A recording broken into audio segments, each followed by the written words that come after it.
Di tengah hiruk-pikuk pasar malam Jakarta yang ramai, Sinta menemukan surat itu tergelincir dari tas sekolahnya. Surat yang ditulis dengan tinta biru pudar, berisi kata-kata yang membuat jantungnya berdegup kencang. Aku mencintaimu lebih dari apapun, meski dunia menentang kita. Tapi sebelum dia bisa menyembunyikannya, tangan kasar kepala sekolah Bu Ratna menyambarnya, merobeknya menjadi potongan-potongan kecil di depan seluruh siswa yang sedang berkumpul. Ini dosa. Kalian semua harus belajar dari ini, teriak Bu Ratna, matanya penuh amarah yang tak terkendali. Sinta berdiri membeku, air mata mengalir di pipinya, sementara teman-temannya berbisik-bisik, dan hati Sinta hancur berkeping-keping karena surat itu dari Rina, gadis yang diam-diam dia cintai. Malam itu, di rumah sederhana di pinggiran Jakarta, Sinta duduk sendirian di kamar kecilnya, dindingnya dipenuhi poster-poster band indie yang dia suka. Ayahnya, Pak Budi, seorang pegawai kantor yang konservatif, baru pulang dari kerja. Ibu Sinta, Bu Ani, sibuk di dapur memasak nasi goreng untuk makan malam. Sinta mendengar suara pintu depan dibuka, tapi dia tak berani keluar. Pikirannya penuh dengan wajah Rina, gadis berambut pendek dengan senyum yang selalu membuatnya merasa aman. Mereka bertemu di kelas seni sekolah, di mana Rina menggambar potret Sinta dengan detail yang begitu intim. Kau cantik, Sin, kata Rina suatu hari, dan dari situ semuanya dimulai, cinta yang tumbuh diam-diam di antara pelajaran dan obrolan malam melalui pesan singkat. Tapi sekarang surat itu hancur, dan Bu Ratna pasti sudah menelepon orang tuanya. Sinta ingat bagaimana semuanya berawal. 6 bulan lalu, di estial sekolah, Rina menyentuh tangannya secara tak sengaja saat mereka menari bersama dalam pertunjukan budaya. Sentuhan itu seperti listrik, membuat Sinta sadar bahwa perasaannya terhadap Rina bukan sekadar persahabatan. Mereka mulai bertemu di taman dekat sekolah, berbagi cerita tentang mimpi mereka. Sinta ingin menjadi penulis, Rina ingin menjadi seniman.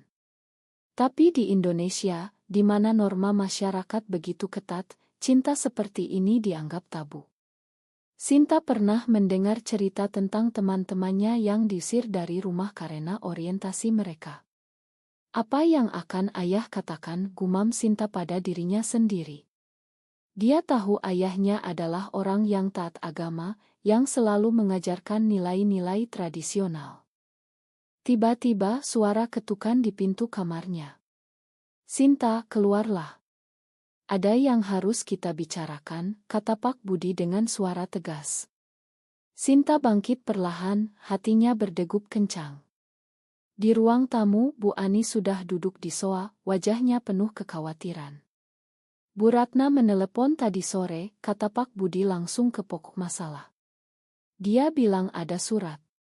Surat tidak senonoh dari seorang gadis. Sinta merasa dunia berputar. Dia duduk di kursi, tangannya gemetar. Itu dari Rina, ayah. Kami saling mencintai. Kata-kata itu keluar begitu saja, seperti bendungan yang jebol. Pak Budi memerah wajahnya, berdiri tiba-tiba. Apa? Ini tidak benar. Kau harus berhenti. Ini dosa besar, teriaknya. Bu Ani menangis pelan, memegang tangan Sinta. Kenapa kau lakukan ini, nak? Kami mendidikmu dengan baik. Malam itu berlalu dengan pertengkaran panjang. Pak Budi melarang Sinta bertemu Rina lagi, bahkan mengancam akan memindahkannya ke sekolah lain. Sinta merasa terjebak di antara cinta dan kewajiban keluarga. Dia tahu masyarakat Indonesia, terutama di kota seperti Jakarta, masih penuh dengan prasangka terhadap komunitas LGBT. Berita tentang penggerebekan dan diskriminasi sering muncul di media. Apa aku salah? Tanya Sinta dalam hati. Tapi perasaan terhadap Rina begitu nyata, begitu dalam. Pagi harinya, Sinta bangun dengan mata bengkak. Dia memutuskan untuk bertemu Rina diam-diam di sekolah. Kita harus bicara, pesan singkatnya. Rina membalas cepat, aku tunggu di belakang gedung seni. Di sekolah, suasana tegang. Teman-teman Sinta menghindarinya, bisik-bisik di belakang. Bu Ratna memanggilnya ke ruangannya. Kau harus minta maaf di depan seluruh siswa, kata Bu Ratna dingin. Ini untuk kebaikanmu. Sinta menolak dalam hati, tapi dia diam saja. Saat istirahat, dia menyelinap ke belakang gedung. Rina sudah ada di sana, wajahnya pucat. Aku dengar semuanya, kata Rina, memeluk Sinta erat. Ayahku juga tahu sekarang. Dia marah besar. Rina berasal dari keluarga yang lebih kaya, ayahnya seorang pengusaha yang berpengaruh di komunitas agama. Kita harus hati-hati, bisik Sinta. Tapi di dalam, dia tahu ini baru permulaan badai. Hari-hari berikutnya, tekanan semakin berat. Pak Budi memantau ponsel Sinta, melarangnya keluar rumah kecuali untuk sekolah. Bu Ani mencoba menjadi penengah, tapi dia sendiri bingung. Aku tak ingin kehilanganmu, Sin, kata Bu Ani suatu malam. Sinta merasa bersalah, tapi cintanya pada Rina tak pudar. Mereka bertemu diam-diam, mencuri waktu di perpustakaan atau taman kecil. Satu hari, Rina bilang, mungkin kita harus kabur. Ide itu menakutkan, tapi menggoda. Sinta membayangkan hidup bebas, tapi juga takut meninggalkan keluarga. Konflik batinnya semakin dalam, antara cinta sejati dan tanggung jawab sebagai anak. Di tengah itu muncul sahabat Sinta, Maya, yang tahu rahasia mereka. Maya, gadis tomboy yang selalu mendukung, bilang kau harus berjuang, Sin. Jangan biarkan masyarakat mendikte hatimu. Tapi Maya juga punya rahasianya sendiri, dia diam-diam iri pada hubungan mereka, karena dia pernah menyukai Rina. Ini menambah lapisan ketegangan. Suatu sore, saat Sinta dan Rina bertemu, Maya melihat mereka dan merasa dikhianati. Kenapa kau tak bilang padaku? Tanya Maya marah. Sinta terkejut, tapi Rina menenangkannya. Konfrontasi kecil itu membuat Sinta sadar bahwa cinta mereka memengaruhi orang lain juga. Pagi berikutnya, Sinta bangun dengan suara ribut di rumah. Pak Budi sedang berbicara keras dengan Bu Ani. Aku sudah hubungi Pak Hadi, ayah Rina. Kita harus bertemu dan selesaikan ini, kata Pak Budi. Sinta mendengar dari balik pintu kamarnya, hatinya ciut. Pak Hadi dikenal sebagai orang keras, pemimpin masjid setempat yang sering beri ceramah tentang moralitas. Sinta tahu pertemuan itu akan jadi mimpi buruk. Dia buru-buru kirim pesan ke Rina, ayahku hubungi ayahmu. Apa yang harus kita lakukan? Rina balas, aku takut, Sin. Ayahku bilang akan kirim aku ke pesantren. Di sekolah, suasana semakin panas. Bu Ratna mengumumkan di apel pagi bahwa akan ada seminar tentang senilai-nilai keluarga sehat minggu depan, dengan pembicara dari komunitas agama. Siswa-siswa memandang Sinta aneh, beberapa bahkan mengejek. Lesbi, bisik seseorang di koridor. Sinta menahan tangis, tapi Rina datang menyusulnya. Jangan dengarkan mereka, kata Rina, memegang tangannya sebentar. Tapi Maya melihat itu dan mendekat. Kalian berdua bodoh kalau terus begini. Pikirkan konsekuensinya, kata Maya marah. Sinta terkejut, Maya biasanya mendukung. Ternyata, Maya khawatir karena orang tuanya sendiri homofobik, dan dia tak ingin terlibat. Ini pertama kalinya Sinta merasa dikhianati oleh sahabatnya. Pertemuan keluarga diadakan di rumah Pak Hadi, sebuah rumah mewah di kawasan elite Jakarta. Sinta dan keluarganya datang dengan mobil tua mereka, kontras dengan kemewahan di sana. Di ruang tamu yang luas, Pak Hadi duduk dengan wajah serius, di samping istrinya yang diam saja. Rina duduk di pojok, mata merah karena menangis. Ini harus dihentikan, kata Pak Hadi langsung. Anak-anak kita terpengaruh tren barat yang rusak moral. Pak Budi mengangguk setuju. Benar, Pak. Sinta akan saya awasi ketat. Sinta dan Rina saling pandang, hati mereka hancur. Bu Ani mencoba bicara, mungkin kita bisa bicara dengan anak-anak dulu. Tapi Pak Hadi memotong, tidak perlu. Ini keputusan orang tua. Di tengah pertemuan, Rina bangkit tiba-tiba. Ayah, aku mencintai Sinta. Ini bukan tren, ini perasaanku. Suaranya gemetar, tapi tegas. Ruangan hening sejenak, lalu Pak Hadi marah besar. Diam kau. Kau bikin malu keluarga.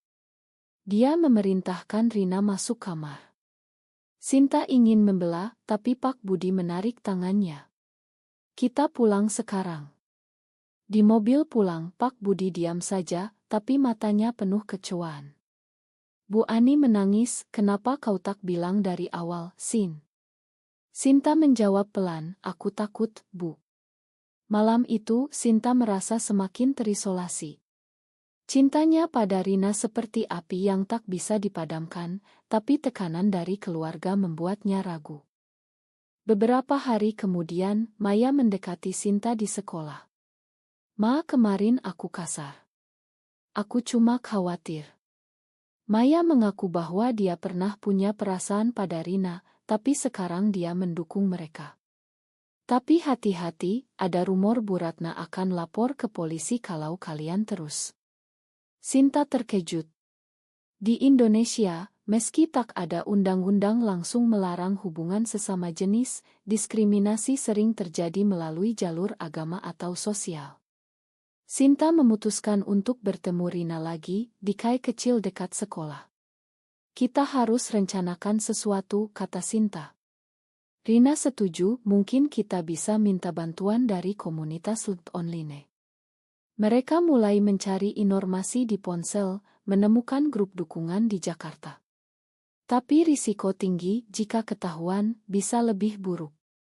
Konflik batin Sinta semakin dalam. Dia mencintai keluarganya, tapi juga Rina.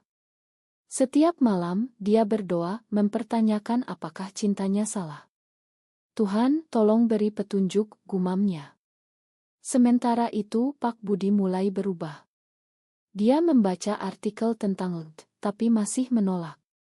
Suatu hari, dia bilang pada Sinta, aku tak ingin kau menderita, tapi ini tak benar. Sinta menjawab, ayah, ini bagian dari diriku. Pertengkaran lagi terjadi, tapi kali ini lebih emosional. Bu Ani mencoba mediasi, tapi dia sendiri terbelah antara suami dan anak. Di sisi Rina, tekanan lebih berat. Pak Hadi memaksa Rina ikut kelas agama ekstra, bahkan mengancam memutus biaya sekolah. Rina mulai ragu, mungkin kita harus putus, Sin. Untuk kebaikan kita. Kata-kata itu seperti pisau bagi Sinta. Jangan. Kita bisa lawan ini bersama. Tapi Rina menangis, aku tak kuat lihat ayah marah terus. Ini momen pertama di mana pengkhianatan muncul, bukan dari luar, tapi dari dalam hubungan mereka. Sinta pulang dengan hati hancur, mempertanyakan segalanya. Maya merasa bersalah, memutuskan membantu. Dia mengenalkan Sinta pada kakaknya yang aktif LGBTQ. Dia bisa beri saran, kata Maya. Pertemuan rahasia di taman, kakak Maya bilang, kalian tak sendirian. Banyak yang alami ini di Indonesia. Saran itu memberi harapan, tapi juga risiko. Sinta mulai berpikir tentang meninggalkan rumah atau bertahan. Perkembangan itu adalah keputusan Pak Hadi untuk memindahkan Rina ke sekolah asrama di Bogor, jauh dari Jakarta. Sinta tahu dari pesan Rina, ayah memaksa aku pergi besok. Ma, Sin. Sinta panik, berlari ke rumah Rina malam itu juga, tapi ditolak masuk. Pergi saja. Jangan bikin lebih buruk, kata pelayan rumah. Sinta pulang menangis, memberitahu Maya. Kita harus cegah ini, kata Maya. Mereka merencanakan untuk bertemu Rina di stasiun sebelum keberangkatan. Ini momen tegang, di mana Sinta harus memilih antara taat keluarga atau ikuti hati. Pagi harinya, Sinta berpura-pura sakit untuk bolos sekolah.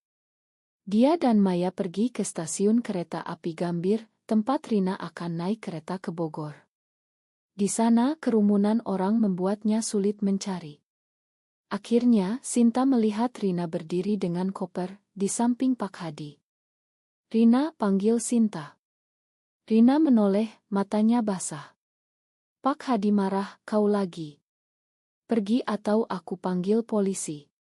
Tapi Rina berlari ke Sinta, memeluknya. "Aku tak mau pergi," bisik Rina. Konfrontasi di stasiun itu menarik perhatian orang banyak. Beberapa merekam dengan ponsel. Pak Hadi menarik Rina, "Ini memalukan." Sinta berteriak, "Biarkan dia memilih." Maya mencoba campur, tapi ditolak. Akhirnya kereta datang dan Rina dipaksa naik. Sinta melihat kereta pergi, hatinya hancur. Kembali ke rumah, Pak Budi sudah tahu dari Pak Hadi. "Kau nekat sekali. Kau bikin malu keluarga," marah Pak Budi. Bu Ani membela, "Dia cuma anak muda, ya." Pertengkaran mencapai puncak. Pak Budi bilang, "Kalau kau terus begini, keluar saja dari rumah." Sinta terdiam, tapi dalam hati dia memutuskan untuk bertahan. Dia mulai hubungi Rina melalui aplikasi rahasia, tapi sinyal di asrama buruk. Rina cerita, "Di sini ketat, banyak ceramah tentang dosa." Sinta merasa bersalah, seolah dia yang menyebabkan penderitaan Rina. Konflik moral muncul, apakah cinta mereka layak untuk semua pengorbanan ini? Maya menjadi penopang utama.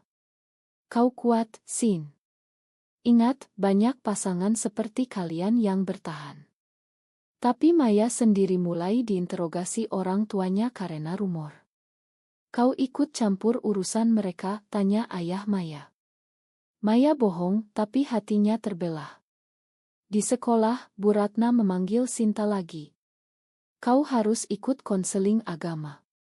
Sinta menolak, "Ini bukan penyakit, Bu." Bu Ratna marah, "Kau keras kepala. Ini akan memengaruhi nilai dan masa depanmu."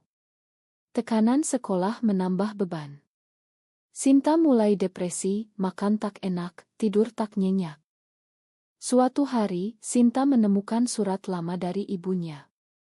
Surat itu berisi cerita tentang masa muda Bu Ani, yang pernah jatuh cinta pada teman perempuan tapi menekannya karena norma. "Aku tak ingin kau alami yang sama," kata Bu Ani saat Sinta tanya. "Ini momen odd or though, generasi sebelumnya juga menderita." Bu Ani mulai mendukung diam-diam, "Aku akan bicara dengan ayahmu." Tapi Pak Budi keras, "Tidak. Ini melawan ajaran." Konflik keluarga semakin dalam, dengan Bu Ani di tengah. Rina di asrama mulai berubah.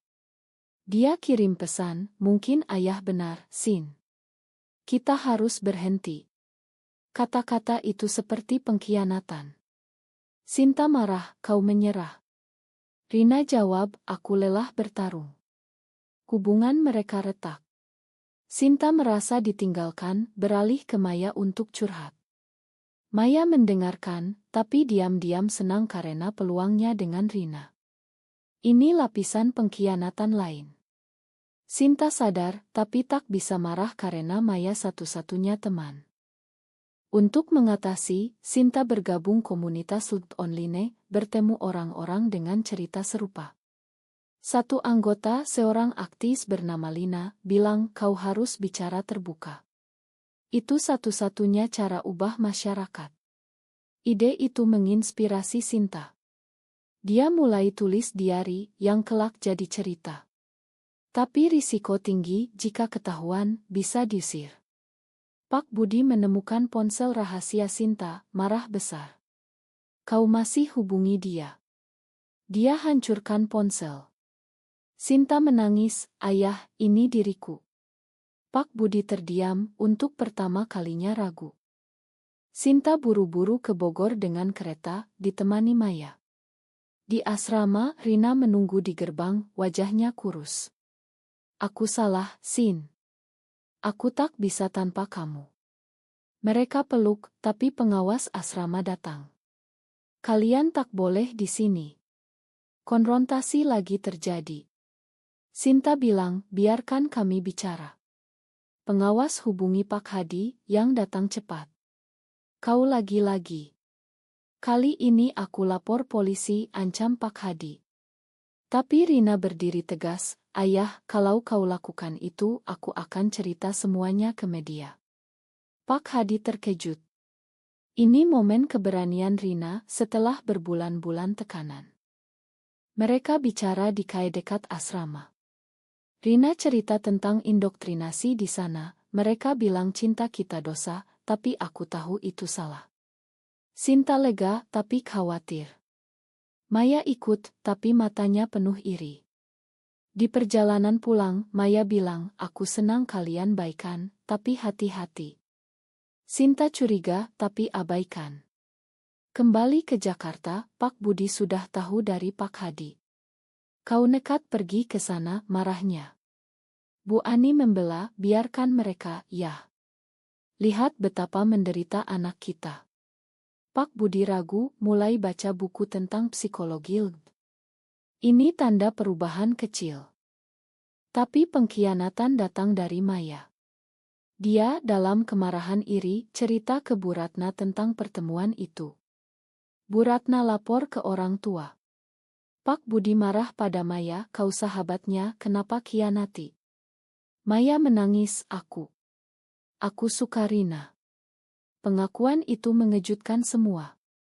Sinta merasa terluka, tapi makan Maya karena paham penderitaannya. Ini momen damage, hubungan persahabatan rusak, tapi juga odd or tog tentang emosi rumit.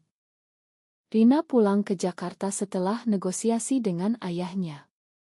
Pak Hadi setuju dengan syarat konseling bersama. Mereka ikut sesi dengan psikolog progresi di Jakarta. Psikolog bilang, cinta tak salah, tapi masyarakat yang perlu berubah. Kata-kata itu memberi harapan. Tapi di luar, demonstrasi anti-LGBT terjadi di kota, menambah tekanan sosial. Sinta dan Rina ikut acara dukungan rahasia, bertemu aktivis. Kalian bisa jadi contoh, kata Lina. Ide itu menakutkan, tapi menggugah. Konflik puncak, Pak Budi menemukan mereka di acara itu. Kau bohongi aku lagi, marahnya. Di rumah, pertengkaran hebat. Pak Budi bilang, pilih keluarga atau itu. Sinta menjawab, ayah, aku bisa punya keduanya kalau ayah terima. Bu Ani mendukung, yah, jangan paksa dia. Pak Budi pergi keluar, merenung semalaman. Pagi harinya, dia bilang, aku tak setuju, tapi aku tak ingin kehilanganmu. Ini kompromi, tapi tak sempurna. Pak Hadi masih keras, tapi Rina tegas, aku akan hidup sesuai hatiku. Maya minta maaf sungguh-sungguh. Aku salah. Aku akan dukung kalian. Persahabatan pulih, meski ada luka. Sinta dan Rina mulai rencanakan masa depan, kuliah bersama, mungkin pindah ke kota lebih toleran seperti Yogyakarta. Tapi masyarakat masih menentang, berita tentang pasangan LGBT diusir dari kampung muncul. Sinta tulis ceritanya di blog anonim, mendapat respons positif dari komunitas. Ini odd or togd, perubahan dimulai dari cerita pribadi. Debat di sekolah memanas. Siswa prog bikin petisi, sementara yang kontra demo kecil. Bu Ratna teguh, ini untuk moral sekolah. Sinta dan Rina berdiri di depan, bicara, kami cuma ingin dicinta seperti orang lain. Pidato itu direkam, viral di media sosial. Media nasional liput, siswa lesbian lawan diskriminasi di sekolah Jakarta. Pak Budi lihat berita, hatinya luluh. Dia hubungi Bu Ratna, biarkan anak saya. Ini urusan keluarga. Pak Hadi marah, tapi melihat dukungan publik, mundur pelan. Komunitas LGBT dukung, adakan gathering. Sinta dan Rina jadi pembicara, kami bayar mahal untuk cinta ini, pengkhianatan, luka, tapi kami bangkit. Cerita mereka inspirasi banyak. Maya ikut tebus kesalahannya dengan organisasi acara.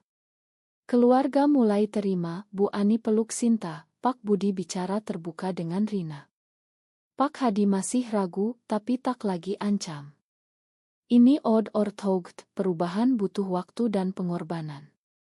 Tahun berlalu, Sinta dan Rina lulus sekolah, kuliah seni di Yogyakarta. Mereka hidup lebih bebas, meski tantangan tetap ada. Sinta tulis buku tentang pengalaman mereka, jadi bestseller di kalangan muda. Cinta tak kenal batas, tulisnya. Tapi luka masa lalu tetap, hubungan dengan ayah masih tegang, Maya pindah kota untuk mulai baru. Mereka sadar, setiap pilihan punya harga, kehilangan teman, konflik keluarga, tapi juga kebebasan. Di akhir cerita, Sinta merenung, apakah mencintai seseorang dengan tulus, meski menentang norma masyarakat, selalu layak untuk diperjuangkan, atau adakah saat di mana menyerah adalah pilihan yang lebih bijak?